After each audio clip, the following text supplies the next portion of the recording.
At 16:12 and 08 seconds, SPY-6 radar aboard USS Bulkley detects 13 inbound contacts east of the Gerald Ford, and every defensive system in the formation turns toward a picture that looks dangerous enough to be real and simple enough to be wrong. One sea-skimming cruise missile is driving in at 872 kilometers per hour, altitude 9 meters above the water, bearing 084, range 167 kilometers. 12 one-way attack drones are spread behind it in 2 loose cells at 1,400 meters and 1,900 meters altitude, all converging on the same anchored carrier. The Aegis combat system begins processing 13 contacts exactly the way Doctrine expects, assigning the cruise missile to the outer layer and the drones to the follow-on defensive sequence. The system was designed to defend a maneuvering carrier with full air operations and an intact escort screen, and not a supercarrier under repair, anchored in open water with temporary power gear hanging off its starboard side and only 2 destroyers covering the approach. USS Gerald Ford has 11 minutes and 29 seconds before the first visible contact reaches lethal range. What nobody in Combat Information Center understands yet is that the visible contact is not the real attack. Lieutenant Commander Aaron Pike on Gerald Ford's Tactical Action Watch sees the inbound cruise missile, checks the range, checks the bearing, and begins the intercept sequence without hesitation because this part is familiar.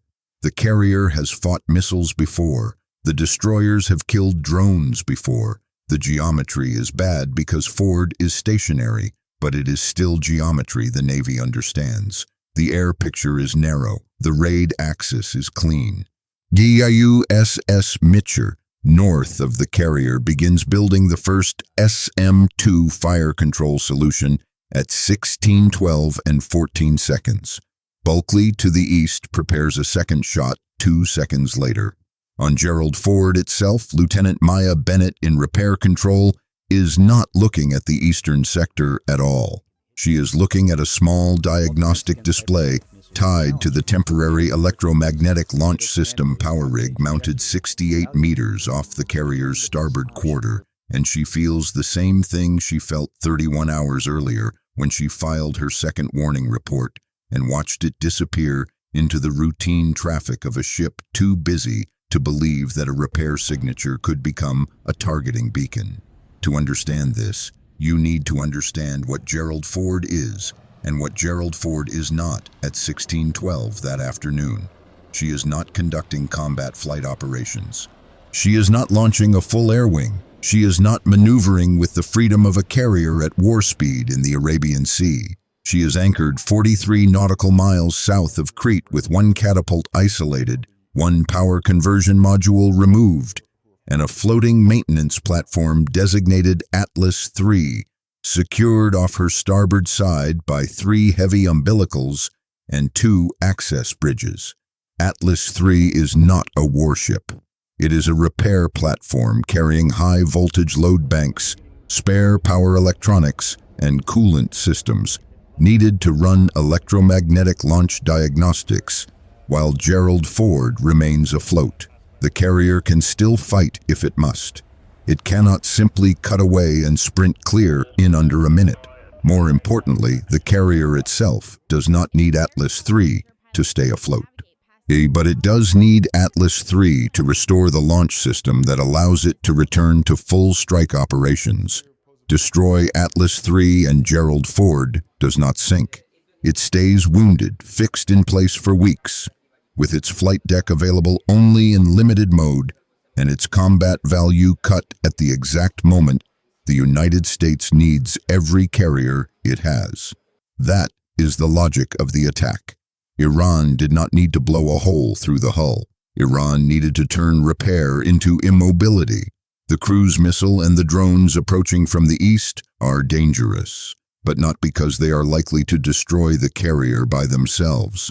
They are dangerous because they force every radar, every fire control officer, every bridge watchstander, and every defensive instinct in the formation to look away from the one place nobody expects the real strike to come from, the starboard maintenance sector inside the carrier's own work area, the one place cluttered with scaffolding, cables, support craft, and the floating platform that makes Gerald Ford look less like a warship and more like an engineering site. Maya Bennett is not an air defense officer. She is not in command of a destroyer, and she is not standing in front of the main tactical display calling out missile ranges. She is the ship's electromagnetic launch systems integration officer, 10 years into a career spent around power conversion cabinets, pulse storage modules, thermal loads, and the kind of engineering paperwork people only notice when something breaks. 3 days earlier, on the first morning of the repair period, she noticed a pattern no one else cared about. Every time the support launch Aegean Resolve crossed the southern maintenance lane on its contracted route between the carrier and the civilian logistics ship handling spare modules, Atlas III's field monitors registered a spike in background magnetic noise lasting 1.2 seconds. Not a surge, not a fault, a measurement event. The first one hit at 9:11, the second at 10:04, then 10:57, then 11:50, then 12:43. 53-minute intervals, exact to within 4 seconds for 11 consecutive passes. Random harbor traffic does not keep that kind of time. Civilian launches do not pass a repair platform at perfect intervals while its magnetic signature is under measurement. Thus Bennett filed her first report that afternoon with a plain conclusion. Someone was mapping the electromagnetic output of Atlas III during catapult load bank tests. The response came back logged and noted. The second report went in after 24 more hours of data with the same 53-minute interval and the same 1.2-second sampling spikes, logged and noted again. On the morning of day 3, Bennett stopped thinking about random interference and started thinking about targeting logic. Atlas III was not just radiating power, it was radiating a unique power signature, one that only existed because Gerald Ford was under repair. If an attacker wanted to build a passive homing weapon that ignored radar and ignored decoys and went straight to the one vulnerable support asset attached to the carrier, the easiest way to do it would be to teach the seeker what Atlas III sounded like electrically. She wrote that assessment at 0814, attached the interval chart, the bearing of each pass by Aegean Resolve, and one sentence that mattered more than every other line in the report. If Atlas III's signature has been profiled, the support platform can be used as a beacon. The paper was forwarded. It was not acted on. At 16:12 and 26 seconds, while Bulkley finalizes its engagement on the inbound cruise missile, Bennett sees a new input on Atlas III's close-in maintenance grid. Not radar, not sonar in the naval sense. A vibration alert from the intake protection frame mounted under the floating platform, a sensor designed to warn engineers if debris or loose hardware is drifting toward the coolant inlets. The contact is approaching from bearing 219 at 38 knots and accelerating. Range 2,400 meters, too fast for drift, too low for radar certainty, too close to the platform to be part of the eastern raid. Bennett pulls the maintenance camera feed and sees almost nothing, just a low wake and a narrow thermal line inside the clutter of tugs, scaffolds, and mooring shadows. Then she understands what the system believed was happening and what was actually happening were two different things. The missile from the east is the thing the formation is supposed to shoot. The thing moving up from the southwest is the thing Iran actually expects to hit. At 16:12 and 31 seconds, USS Mitcher fires the first SM-2 at the sea-skimming missile. 6 seconds later, Bulkley fires its own. The cruise missile is still 154 kilometers out. You're still the correct target on the screen, still forcing the formation to spend attention where doctrine says attention belongs. Bennett picks up the circuit to Gerald Ford's Combat Information Center and tells Pike she has an unidentified high-speed surface contact closing on Atlas III from the maintenance sector. Pike acknowledges, marks it for verification, and tells her to stand by. That is not negligence. It is priority sorting. The carrier has a known cruise missile inbound, 12 drones behind it, and 2 destroyers already mid-engagement. A maintenance officer calling in a possible surface contact in the cluttered work zone is not, at first sound, the biggest problem on the ship. At 16:12 and 49 seconds, Bennett looks again. The contact is now at 1,950 meters and 41 knots. The thermal line is stronger. The wake is cleaner. She zooms one more increment and sees exactly what she had described in her ignored assessment. A low-profile, unmanned surface craft with almost no deck height, no visible navigation lights, and a nose fairing shaped like a passive seeker housing, not pointed at Gerald Ford's hull, pointed at Atlas III. Iran had not built the weapon to defeat the carrier's defenses. Iran had built the weapon to make the carrier defend the wrong thing. At 16:13 and 02 seconds, the first SM-2 reaches the cruise missile and detonates 27 meters off the target. The missile loses part of its starboard wing, rolls, and continues inbound with reduced speed. The second SM-2 misses cleanly after the damaged missile dips into sea clutter and reappears 4 seconds later on a lower profile. The visible threat is still alive. The real threat is now 1,600 meters from Atlas III and closing in 93 seconds. Bennett calls again, this time not to CAIC, but to Repair Control Central and the damage control officer on the starboard repair deck. Her order is specific because she has already thought through the problem for 31 hours. Prepare emergency ghost load transfer. Dump 80% field signature to test float Bravo. Disconnect Atlas III on my mark. Test float Bravo is a calibration raft moored 122 meters farther off the starboard quarter, normally used to absorb simulated pulse loads during EMALS diagnostics without risking the main platform. It is not designed as a decoy. Bennett intends to turn it into one. The reason the idea works is simple. A passive homing surface drone does not care where the carrier hull is if the target it was taught to find is the temporary power signature of Atlas III. Move that signature and the drone follows the energy, not the ship. The difficulty is time. Ghost load transfer is not a combat drill. It is a maintenance procedure. If done slowly, it takes 6 minutes. Bennett has 84 seconds. At 16:13 and 17 seconds, Pike finally gets visual confirmation from the starboard maintenance camera and understands that the surface contact is real. He orders a .50 caliber team to the starboard catwalk and diverts one of Gerald Ford's close-in optical mounts toward the repair sector. But the geometry is awful. Atlas III, the access bridges and the support cranes block a clean firing lane. The carrier is under repair. The support structure that keeps the ship functional is also shielding the attacker from the weapons that could stop it. At 16:13 and 24 seconds, Gerald Ford's electronic warfare suite begins soft kill measures against the drones. But Bennett does not want jamming. She wants the platform to go electrically dark in one place and loud in another. She begins the load transfer manually from the engineering console, bypassing 2 interlocks that exist to protect equipment during normal maintenance. 80% of Atlas III's field signature begins bleeding through the bus line toward test float Bravo. If the bus arcs, Bravo burns. If the timing slips, Atlas III keeps enough signature to remain the primary target. At 16:13 and 31 seconds, the unmanned surface craft is at 1,080 meters.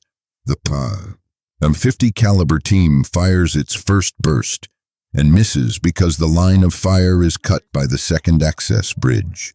1 round strikes the rail. The rest walk harmlessly across the water beyond the contact. At 16:13 and 39 seconds, the damaged cruise missile from the east enters Bulkley's inner envelope.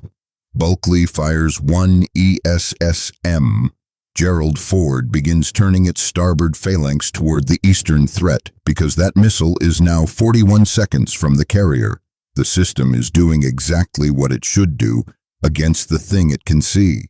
Bennett continues the transfer. Atlas III is down to 38% of original field output. Bravo rises to 61%. The surface drone wobbles 4 degrees right, corrects, then turns another 7 degrees toward Bravo. That is the first proof she is right. The seeker was not tracking the hull.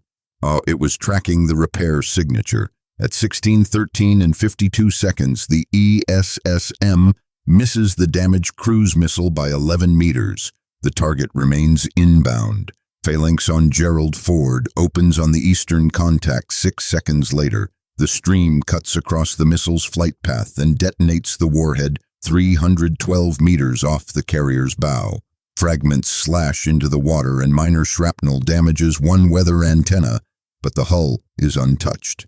The deck crews in the repair sector barely notice because they are looking at a different countdown. The unmanned surface craft is now 540 meters from Atlas III, 19 seconds from impact if Bennett has failed, 27 seconds from test float Bravo if she has not.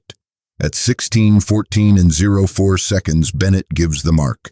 The starboard deck team blows the quick disconnects on Atlas III's 3 power umbilicals, 2 separate cleanly. The third hangs for 3 seconds before snapping free under tension. Atlas III drops electrically silent. Test float Bravo takes the full ghost load, its field output spiking to 94% of Atlas III's original signature. The unmanned surface craft turns hard, 23 degrees to starboard, directly away from the carrier and toward the empty raft. It is now committed to the wrong target. At 16:14 and 11 seconds, an MH-60AR already alert on Bulkley lifts, with orders to kill the surface drone before it reaches Bravo. The helicopter crew does not have time for a long setup. The contact is 310 meters from the raft and still accelerating. Bennett watches it on the maintenance camera, a line of wake cutting across the gap where Atlas III had been glowing like a beacon 7 seconds earlier. Now at 16:14 and 19 seconds, the Seahawk fires 1AGM-114 Hellfire from 2.2 nautical miles. The missile hits 0.8 seconds before the drone reaches the raft. The detonation tears the craft open 146 meters short of Bravo. The blast wave damages the raft's instrumentation and shreds its outer frame, but the carrier is clear. Atlas III is dark, and the starboard repair sector does not burn. That should have been the end of the immediate crisis. It is not, because Iran had built the attack in layers. At 16:14 and 27 seconds, Bulkley's radar picks up the first of the drones, entering terminal dive. The cruise missile was the headline. The surface drone was the kill mechanism. The aerial drones are there to keep the formation overloaded for another 90 seconds while the hidden layer either succeeds or fails. Mitcher and Bulkley split the drone stream with ESSM and gunfire. Gerald Ford's portside phalanx takes the nearest pair at 16:14 and 39 seconds. One drone detonates 420 meters out. Another breaks apart at 310. 4 more are killed by Bulkley. 2 fall into the water after jamming corrupts their guidance. The last 4 keep coming until 16:15 and 18 seconds, when Mitcher's 5-inch gun destroys the final surviving contact 1.6 nautical miles east of the carrier. 13 visible threats had come in from the east. None hit the ship. The one hidden threat from the southwest came closest to deciding the day. At 16:15 and 31 seconds, the American response stops being reactive and becomes intelligent. Bennett is not done. She knows the surface drone did not invent Atlas III's signature by itself. Someone mapped it. Someone guided the drone into the maintenance sector under cover of the missile and drone raid.